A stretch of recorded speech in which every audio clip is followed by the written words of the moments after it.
He is born in TA 2931, son of Arathorn II and Gilran. While still a child, he loses his father to an orc arrow, and the Dunedain bring him secretly to Rivendell. There, in Elrond's hidden refuge, he grows up, known only as Estel, which means hope. Elrond conceals his true name and lineage, protecting him from the enemy's gaze. The child thrives under Elrond's care, learning lore and languages, the arts of healing and swordcraft, and absorbing ancient wisdom untold. Yet he does not know that he is the heir of Isildur, last of a line of kings long exiled to the wilds of Eriador. When Estel reaches his 20th year, TA 2951, Elrond calls him into a chamber fragrant with the scent of old parchment and evergreen boughs. There, Elrond reveals his true heritage, naming him Aragorn, son of Arathorn, the direct descendant of Elendil and Isildur. He also bestows upon him two heirlooms, the Ring of Barahir and the Shards of Narsil. Overwhelmed, Aragorn grasps at once the weight of his destiny. In Rivendell's twilight, he first meets Arwen Undomiel, Elrond's daughter returned from Lothlorien, and is struck by her beauty, though no path to her seems open. Shortly after learning who he is, Aragorn departs Rivendell as a Ranger of the North. He joins his kinsmen, the Dunedain, wandering Eriador's empty lands, defending innocents from orcs and trolls, hunting down servants of the shadow that still lurk after the watchful eyes of elves and men have grown dim. He keeps his true name secret, calling himself only a ranger, a son of the wilderness. In these early years, he becomes a silent guardian, occasionally protecting the Shire's borders without its inhabitants even suspecting a tall, grey-cloaked figure watches over them from afar. Around TA 2956, he meets Gandalf the Grey, who recognizes in him a man of rare worth and foresight. They form a friendship that will shape future events. Gandalf shares what knowledge he can and suggests many paths of secrecy. Aragorn, guided by the Wizard's Council, roams widely. In the appendices, it is noted that Aragorn went in many guises and won renown in the service of various lords. Disguised under the name Thorongil, meaning Eagle of the Star, he ventures south and east, traveling into Rohan and then Gondor. He serves as a captain under steward Ecthelion II, father of Denethor. There, as Thorongil, he advises on strategy and leads daring raids against the corsairs of Umbar. He becomes beloved by the people for his skill, courage, and mercy. Gondor's lords wonder who this mysterious man could be. Under Ecthelion's favor, he gains trust and respect, but never reveals his true identity. As the records say, he was swift and keen-eyed and wore a silver star upon his cloak.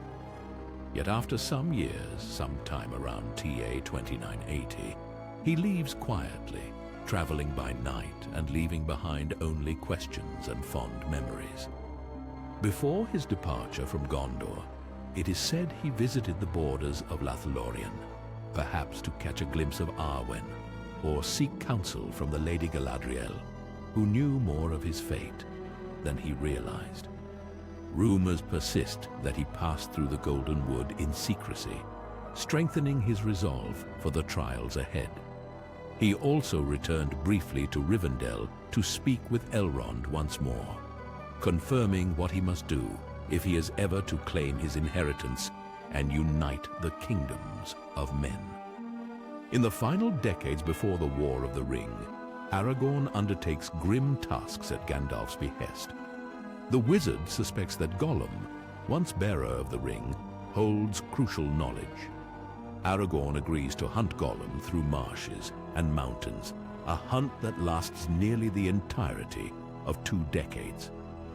He scours the Wilderland and Mirkwood's edges, ventures as far north as the Etten Moors and south into the Dead Marshes.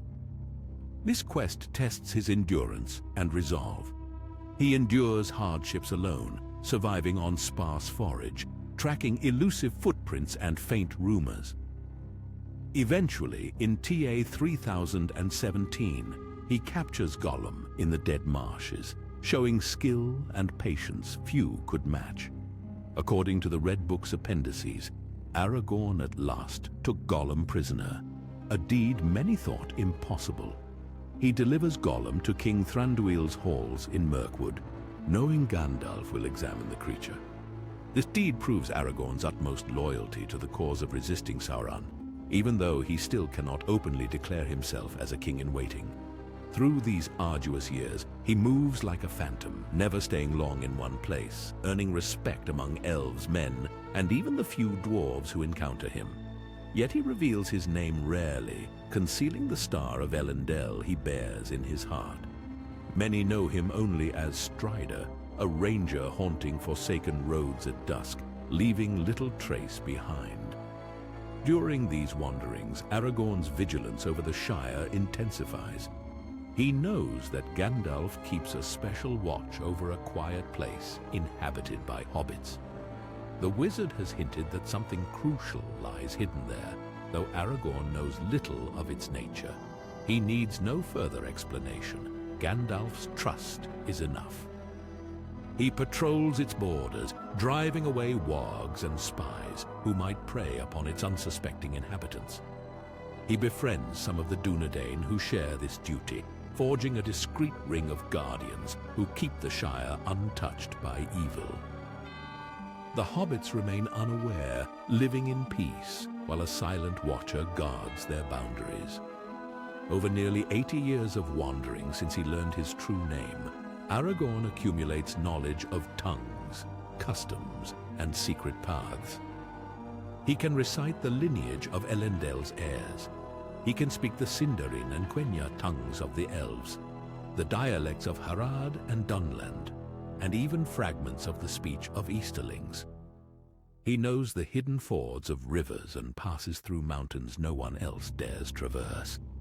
He understands the politics of Gondor's court, the delicate pride of Rohan's lords, the commerce in Dale and Lake Town, and the quiet mysteries of Rivendell's libraries.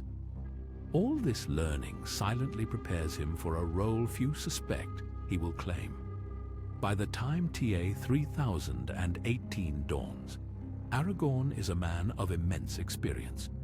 Though still young for one of the Dunedain, he has outlived many men, witnessed the changing seasons of peace and tension.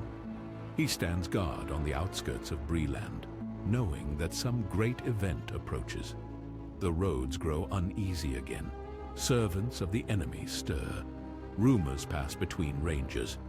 Gandalf is late for a rendezvous, and Aragorn senses a turning point in the air. He can not know that soon he will meet Frodo Baggins and his companions, that the burden Gandalf hinted at will come to light, and that fate will draw him out of the shadows at last. Yet at this moment, before he steps into the Inn of the Prancing Pony, he remains Strider, the wandering ranger who stands watch. His long years of preparation and secrecy have shaped him into the leader he must become.